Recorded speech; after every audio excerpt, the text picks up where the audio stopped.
Class 12th exercise 2.29 a spherical capacitor consists of two concentrical spherical conductors। अब मेरे पास इस diagram में दो concentrical spherical shells हैं। concentric मतलब जिनका सेंटर सेम हो, held in a position by suitable insulating supports। तो ये इनकी पोजीशंस हैं, ये हमने मेंटेन की हुई हैं with the help of insulating supports. Insulating supports इसलिए हम यूज़ कर रहे हैं कि हमारा चार्ज फ्लो ना कर सके दोनों शेल से।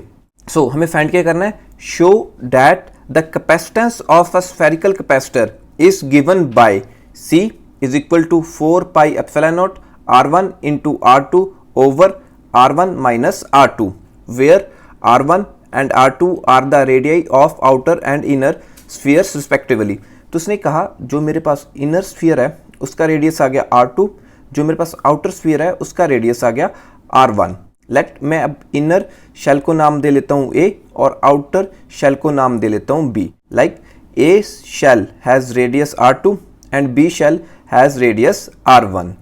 सो let O is centre of our shells. तो क्वेश्चन के अकॉर्डिंग देखिए कि हमने इनर शेल मतलब A शेल को नेगेटिव क्यू चार्ज दे दिया। इसके कारण क्या होगा, जब हमने इसे नेगेटिव चार्ज दिया इसके कारण क्या हुआ कि मेरे पास इंड्यूस पॉजिटिव चार्ज आ गया on shall be on the inner surface. इसके इनर सरफेस पे मेरे पास पॉजिटिव चार्ज आ गया हैविंग सेम मैग्नीट्यूड। जितना मेरे पास नेगेटिव क्यू था उसी मैग्नीट्यूड का मेरे पास पॉजिटिव क्यू चार्ज अब आ गया inner surface of shell B and negative charge मेरा कहाँ चल जाएगा, outer surface of shell B. तो जो ये मेरा नेगेटिव चार्ज आया है on outer surface of outer shell मतलब बी शेल की बात हो रही है यहाँ पे, वो उसको हमने कर दिया अर्थ ताकि वो फ्लो कर सके इनटू अर्थ। सो अभी जो हमने अभी इसकी इंट्रोडक्शन को कहा है उसे हम वर्डिंग में इस फॉर्म में लिख सकते हैं। लाइक ये हमारी आगे वर्डिंग एक्सप्लेनेशन जो अभी हमने कहा है। So please pause the video and note it down now. अब हमें फाइंड क्या करना था, कैपेसिटेंस। तो कैपेसिटेंस बाय डेफिनेशन हमें मालूम है C इज इक्वल टू किसके इक्वल होता है, Q अपॉन V के। यहाँ पे हमारा V क्या आ गया, potential difference between two shells. So let it be equation number 1। अब कैपेसिटेंस फाइंड करने के लिए मेरे पास चार्ज तो गिवन है क्वेश्चन में, उसने मुझे कह दिया कि नेगेटिव Q हमने इनर शेल को दिया हुआ था, तो यहाँ पे हम सिर्फ मैग्नीट्यूड यूज़ कर रहे हैं। सो इसीलिए Q upon V potential between A and B shells. तो हम अगर ये V निकाल लें तो हम अपना कैपेसिटेंस को फाइंड कर सकते हैं। तो हम अब यहाँ पे फाइंड करेंगे potential. So potential between the two shells. तो देखते हैं यहाँ पे आपको एग्जामिनर ने यहाँ पे इलेक्ट्रिकल फील्ड बना के दिखाई हुई है इन दो शेल्स के स्पेस के बीच में। ठीक है, ये आपको उसने बना के दिखाई है, ये क्यों बना के दिखाई है हम ये भी डिस्कस करते हैं। तो अब ध्यान से देखिए कि जब हम आउटर शेल से इनर शेल के पास आ रहे हैं, जो मेरी इलेक्ट्रिक लाइंस ऑफ फोर्स हैं, जो आप कह सकते हैं इलेक्ट्रिक फील्ड ऑफ लाइंस हैं, वो क्लोजर हो रही हैं एक दूसरे के। तो इसका क्या मतलब है कि जो मेरा शेल A है या इनर शेल है उसके पास मेरी इलेक्ट्रिक फील्ड की जो स्ट्रेंथ है वो ज़्यादा है as compared to the outer regions in the space between them. Clear. तो देखिए इसके पास जो मेरी इलेक्ट्रिक फील्ड की वैल्यू वो ज़्यादा होगी, जैसे जैसे इस रीजन से हम दूर जाते जाएंगे मेरी इलेक्ट्रिक फील्ड की वैल्यू कम होती जाएगी। अगर यहाँ पे हम पैरेलल प्लेट कैपेसिटर से कंपैरिजन करें तो लाइक है ना, हमारे पास पैरेलल प्लेट कैपेसिटर में क्या होता था, अगर यहाँ पे मेरे पास पॉजिटिव चार्ज है इस पे नेगेटिव चार्ज आ गया, तो देखिए जो इनकी spacing between electric field lines थी ये हमेशा ही सेम रहती थी। तो electric field in a parallel plate हमेशा ही मेरी कांस्टेंट थी। But in case of spherical capacitors मेरी जो इलेक्ट्रिक फील्ड है वो कांस्टेंट नहीं रहेगी in the all the regions between the space of inner and outer shell. तो इसे हम वर्डिंग में कैसे लिखेंगे, let us now find the potential difference B between the two spherical shells in case of parallel plate capacitor the electric field between the two plates is uniform. ठीक है, जैसे हमने अभी डिस्कस किया था कि पैरेलल प्लेट कैपेसिटर में electric field uniform रहती है and potential difference between two plates is simply equal to ED। ठीक है, product of ED। Electric field in parallel plate capacitor है उसका एक्सप्रेशन क्या था, E is equal to V upon D।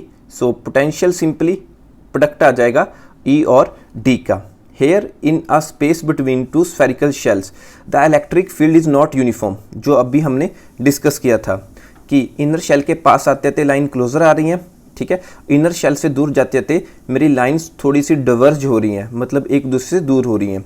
So it varies with the distance, तो ये distance के साथ वेरी कर रहे हैं एंड इज गिवन बाय, जो मेरा इलेक्ट्रिक फील्ड होगा इन आ स्फेरिकल कैपेसिटर वो ऐसे गिवन होगा लाइक इलेक्ट्रिक फील्ड, तो जैसे जैसे मेरा पोटेंशियल भी चेंज हो रहा है dv अपॉन dr, तो ऐसे हमें इलेक्ट्रिक फील्ड की वैल्यू मिलेगी इन अ spherical capacitor.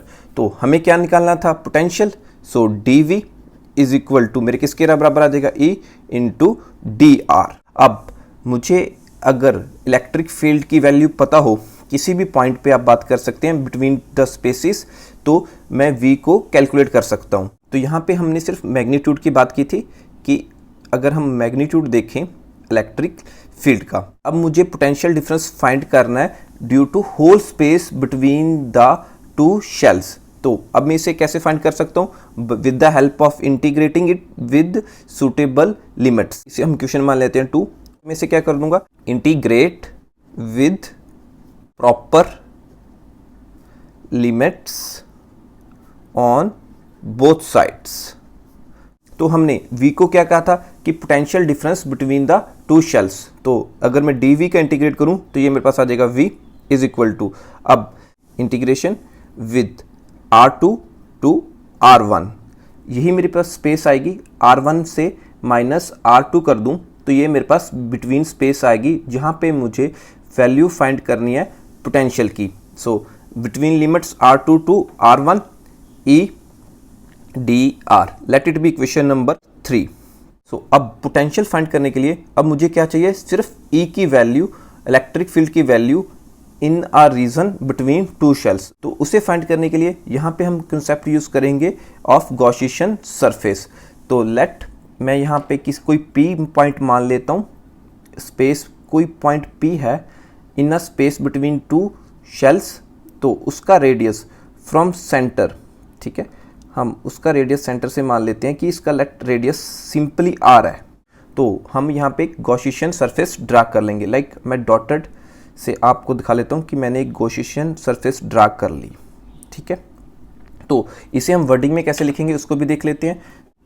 To find the value of v let us find electric field, हमें इलेक्ट्रिक फील्ड फाइंड करनी पड़ेगी। जैसे हमने कहा let E be the electric field any point से P, किसी भी पॉइंट पे between the two spherical shells, let r be the distance of point P from the centre O of the spherical shells, consider the spherical surface of radius r shown in dotted through point P as a Gaussian surface. जैसे हमने discuss किया था कि हमने अभी Gaussian surface को dotted line से show कर दिया। अब गॉसियन सरफेस में मेरे पास चार्ज कितना आएगा, the Gaussian surface encloses a spherical shell A. तो जो मेरी गॉसियन सरफेस बनी थी उसने शेल ए को कंप्लीटली इनक्लोज कर लिया, and hence the charge enclosed bye Gaussian surface is Q. Magnitude की बात हो रही है, यहाँ पे सिर्फ हम अभी मैग्नीट्यूड की बात कर रहे हैं। हालांकि जो मेरी गॉसियन सरफेस है उसने मेरे पास नेगेटिव क्यू चार्ज इनक्लोज किया, बट हमने सिर्फ मैग्नीट वैल्यू फाइंड करनी है, तो हम यहाँ पे सिर्फ मैग्नीट्यूड ले रहे हैं। According to Gauss theorem the total electric flux through the Gaussian surface. तो अब यहाँ पे हम गॉस थ्योरम को यूज करके हम कह देंगे कि total flux enclosed in Gaussian surface is equal to किसके बराबर होती है, charge enclosed upon epsilon naught. तो टोटल चार्ज हमारा इनक्लोज्ड कितना आ गया था, क्यों, क्योंकि हम यहाँ पे सिर्फ अभी मैग्नीट्यूड की बात कर रहे हैं। एंड जब भी हम किसी से स्फेरिकल ज्योमेट्री की बात करते हैं तो हम ये कंसीडर करते हैं कि होल द चार्ज हमारा कहाँ प्रेजेंट है, एट अ सेंटर। जब भी हम कोई कैलकुलेशन करते हैं फॉर स्फीयर और या फॉर शेल, हम यहाँ पे एक अजम्पशन यूज करते हैं कि द होल द चार्ज, ठीक है, वो कहाँ पे है, अभी इसके सेंटर में। सो लेट हमने यहाँ पे कंसीडर कर लिया, लाइक कंसीडर, ठीक है, होल क्यू चार्ज, ठीक है, यहाँ पे मैग्नीट्यूड की बात कर रहा हूँ, whole Q charge is at centre, तो वो हमारे शेल के सेंटर में है। इससे हमारी कैलकुलेशन इजी हो जाती है। सो एट अ पॉइंट P हमने क्या फाइंड करना था, इलेक्ट्रिक फील्ड। अब सेंटर से जो मेरी गॉसियन सरफेस बनी है उस पे सारा का सारा जो डिस्टेंस है वो सेम रहेगा, थ्रू आउट यूनिफॉर्म रहेगा, तो जो electric field at a Gaussian surface बनेगा उसकी वैल्यू भी मेरी गॉसियन सरफेस पे सेम रहेगी। तो यहाँ से भी हम एक चीज़ कह सकते हैं like phi is equal to E into surface area.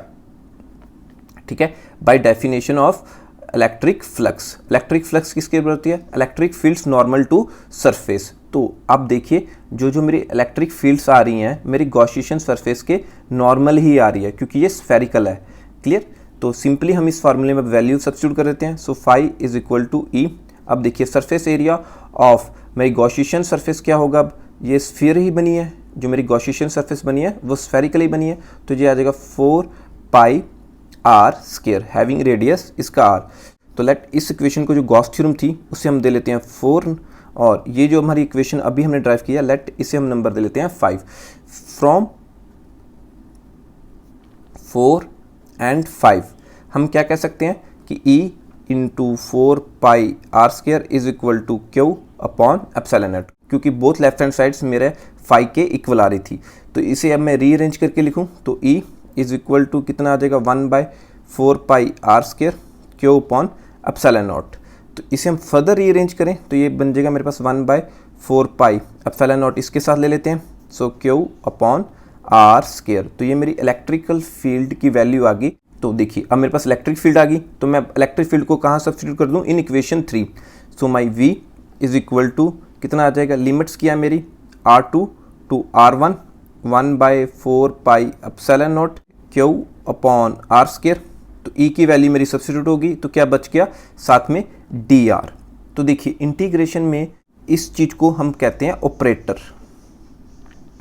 ठीक है, ऑपरेटर क्यों कहते हैं?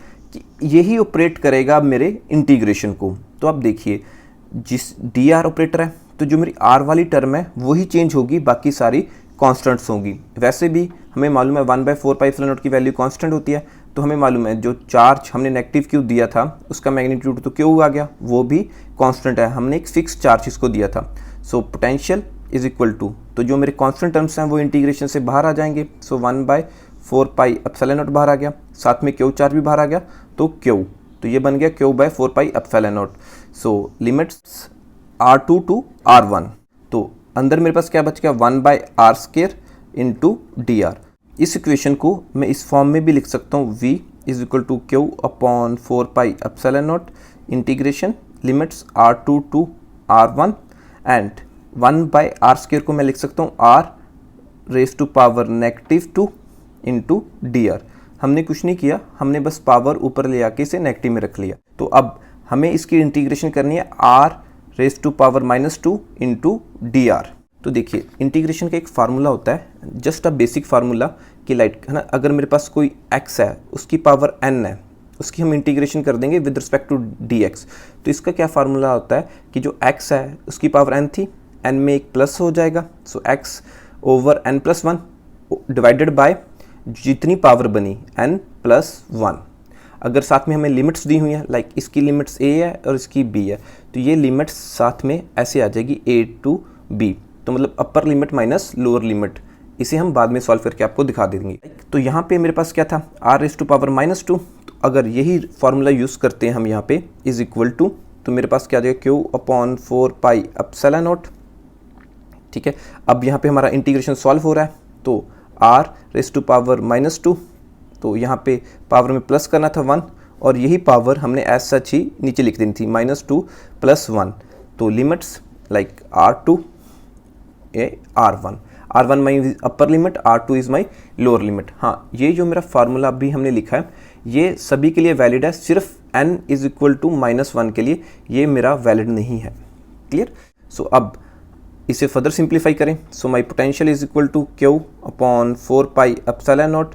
तो ऊपर मेरे पास क्या बच जाएगा? r रेज टू पावर -1, नीचे क्या बच गया? -1 between limits R2 to R1। तो इसे हम फर्दर सिंप्लीफाई करें तो ये मेरे पास क्या आ जाएगा? Q upon 4 pi epsilon naught. So हमें मालूम है हम डिनोमिनेटर में नेगेटिव साइन नहीं रखते, सो लेट इट -1 लेके यहाँ से बाहर रख लेते हैं। सो अब r रेज टू पावर -1 को मैं लिख सकता हूँ 1/r। So limits lower limit R2 upper limit R1। तो यहाँ पे अब हम लिमिट्स को सब्स्टिट्यूट कर देंगे in equation, like upper limit minus lower limit. तो v is equal to Q upon 4 pi epsilon naught, so minus 1 upon, अब r की जगह मैं क्या लिख दूंगा R1, so R1, so minus upper limit minus lower limit, so upper limit substitute होगी तो लोअर लिमिट में यहाँ पास क्या है R2, 1/R2। अब देखिए ये मेरे पास नेगेटिव साइन है, अगर इसे मैं अंदर ले जाऊँ तो माई potential comes out Q upon 4 pi epsilon naught, तो ये नेगेटिव का हो जाएगा, ये पॉजिटिव का हो जाएगा, सो 1/R2 माइनस 1/R1। तो यहाँ पे अब हम इसका एलसीएम सॉल्व करें तो मेरे पास आ जाएगा Q upon 4 pi epsilon not, LCM R1 minus R2 into R1 into R2, like इसे इससे मल्टीप्लाई कर देंगे, इसे इससे मल्टीप्लाई कर देंगे, ये आपस में मल्टीप्लाई कर देंगे। So this is my value of V between the two spherical shells.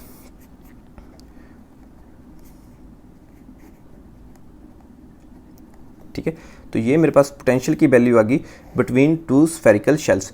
But हमें प्रूफ क्या करना है, कैपेसिटेंस। सो कैपेसिटेंस का फार्मूला क्या होता था मेरा, C equal to Q upon V। तो यहाँ पे सब्स्टिट्यूट कर दें तो C is equal to Q upon V। अब मेरे पास V की वैल्यू क्या रही है, Q upon 4 pi epsilon not into R1 minus R2 upon R1 into R2। तो यहाँ से देखिए क्यू सी मेरा क्यू कैंसिल हो गया, तो अब डिवाइड को अगर मैं मल्टीप्लाई में कन्वर्ट कर दूं तो ये मेरे पास कितना आ जाएगा 4 पाई एप्सिलॉन नॉट, ये टर्म्स ऊपर चल जाएंगी, into R1 into R2 upon नीचे क्या बचा सिर्फ R1 माइनस R2। तो ये हमारा प्रूफ हो गया, जो हमने प्रूफ करना था कि capacitance of a spherical shell having inner radius R2 outer radius R1 इसके इक्वल आ जाएगा, like 4 pi epsilon naught R1 R2 upon R1 minus R2। तो ये हमने यहाँ पे प्रूफ करके दिखा दिया अपने क्वेश्चन को। Clear? Thank you for watching the video.